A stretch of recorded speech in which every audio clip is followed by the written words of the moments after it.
أصدقائي، السلام عليكم ورحمة الله وبركاته. مرحبا بكم في درس جديد على قناتكم لتعلم الإسبانية. Mis estudiantes, hola, bienvenidos un día más al canal de Aprender Español con vuestra profesora سناء.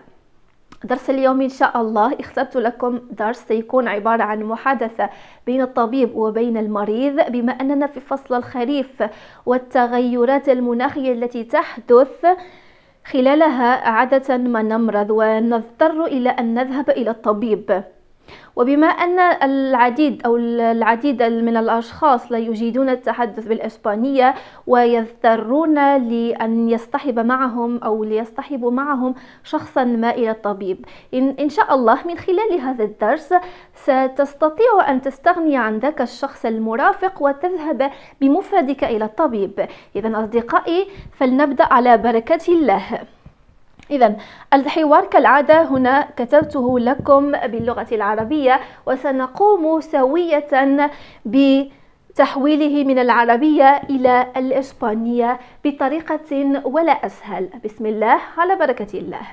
إذن هنا الدكتور هو من يبدأ بالحديث، ولدينا هنا: كيف حالك سيد غوميز؟ كيف تشعر اليوم؟ إذن كيف حالك هي، أحسنتم، نقول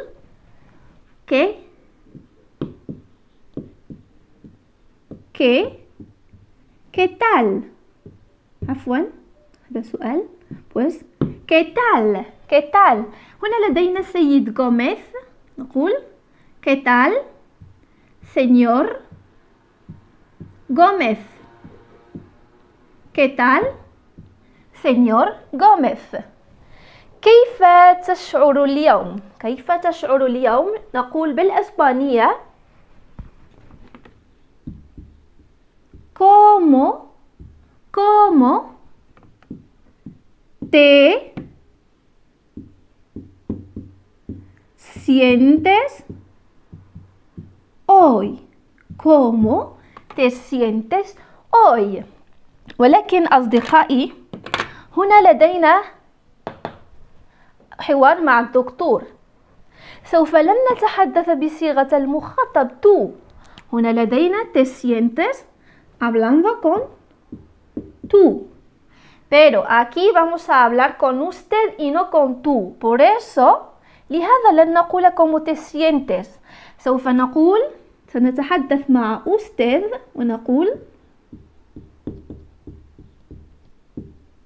إذن te ستصير لدينا ¿Cómo se? Sientes، لن نقول sientes، سنقول ¿Cómo se siente؟ ¿Cómo se siente hoy؟ ¿Cómo se siente hoy؟ نعيد: ¿Qué tal señor Gómez؟ ¿Cómo se siente hoy؟ ولا نقول ¿Cómo te sientes hoy؟ ¿Vale? Pasamos. هنا الجواب: أشعر بالفزع، كل جسدي يؤلمني. إذن أشعر بالفزع نقول أشعر هي me siento. pues ¿cómo؟ كيف؟ بالفزع نقول me siento terrible. هنا نقول أشعر لست بخير، me siento terrible، كل جسدي يؤلمني. إذن كل نقول أو نبدأ بيؤلمني ونقول me duele. كل هي todo الجسد، me duele todo el cuerpo. me siento terrible، me duele todo el cuerpo. هنا قلنا me duele، لذلك فلا داعي أن نقول todo mi cuerpo، لأن هنا me duele تدل على أنني أنا من يؤلمني. نمر.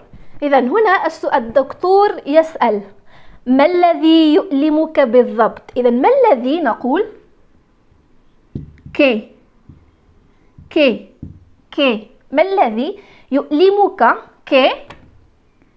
¿Qué te duele que te duele بالضبط هي أحسنتم نقول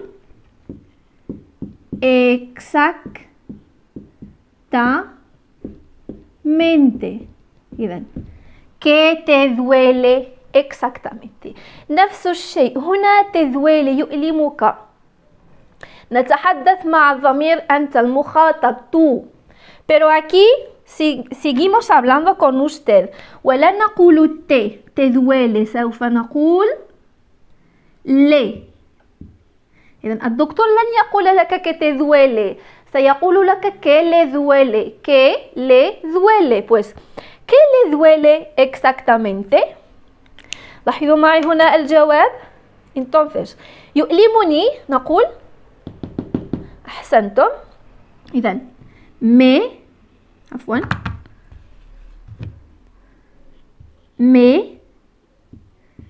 duele que رأسي. إذن me duele دائما كما أقول هنا ما دمنا أننا قلنا me duele فلا داعي لأن نقول mi cabeza mi tal.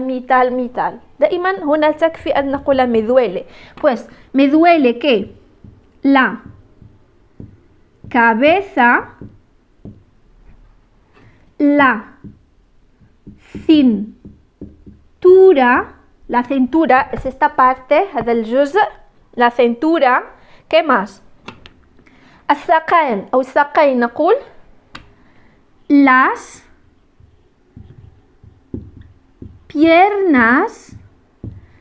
piernas وحتى ذراعي los brazos. إذن سنحذف هنا الفاصل ونقول y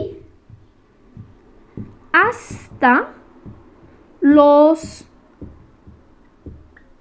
brazos. إذن me duele la cabeza, la cintura, las piernas y hasta los brazos.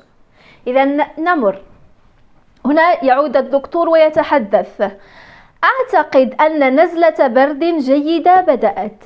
دائما حين نحاول كلام من لغة إلى لغة لا نعتمد على الترجمة الحرفية. إذن هنا أعتقد أن هي دائما هي me parece أن هي que me parece que بدأت فعل هو empezar. إذا نقول me parece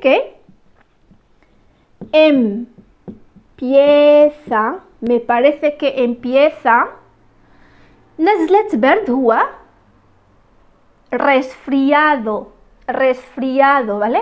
Pues me parece que هنا جيدة نقول que empieza un buen resfriado. Me parece que empieza un buen resfriado. إن الطبيب يقول يظهر أن نزلة برد تصاب بها. إذن السيد يقول ولكن ليس لدي سيلان في الأنف. إذن كما قلت السيلان في الأنف هو moqueadera. Viene de mocos, ¿vale? Moqueadera. Pues ولكن هي pero ليس لدي هي pero no tengo كما قلت سيلان في الأنف هو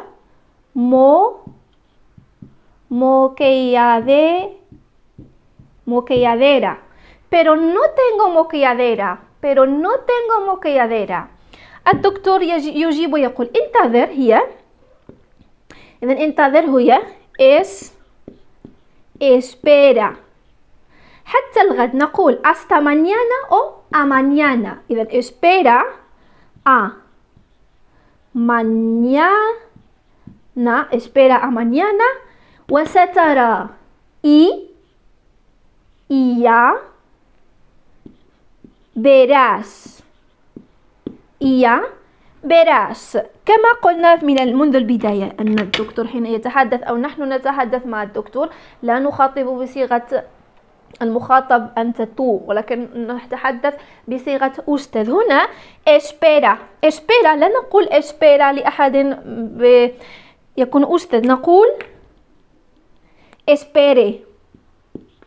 Espere, pues espere a mañana y ya verás. كذلك هنا سنحذف الاس وتصير لدينا verá. verá. إذا أصدقائي سنعيد قراءة الحوار. ¿Qué tal, señor Gómez? ¿Cómo se siente hoy? Me siento terrible, me duele todo el cuerpo. ¿Qué le duele exactamente? Me duele la cabeza, la cintura, las piernas y hasta los brazos. Pues me parece que empieza un buen resfriado. Pero no tengo moqueadera. Espere a mañana y ya verás. إذا أصدقائي إلى هنا أكون قد وصلت معكم لنهاية هذا الدرس، درس خاص عن التحدث مع الطبيب حين نمرض. إذا كيف كان درس اليوم؟ إن كان هذا الدرس قد أعجبكم فاتركوا لي تعليقا تعليقا أسفل هذا الفيديو، ولا تنسوا أن تضغطوا على زر الإعجاب. إذا أصدقائي إلى هنا أقول لكم إلى اللقاء وإلى درس مقبل إن شاء الله.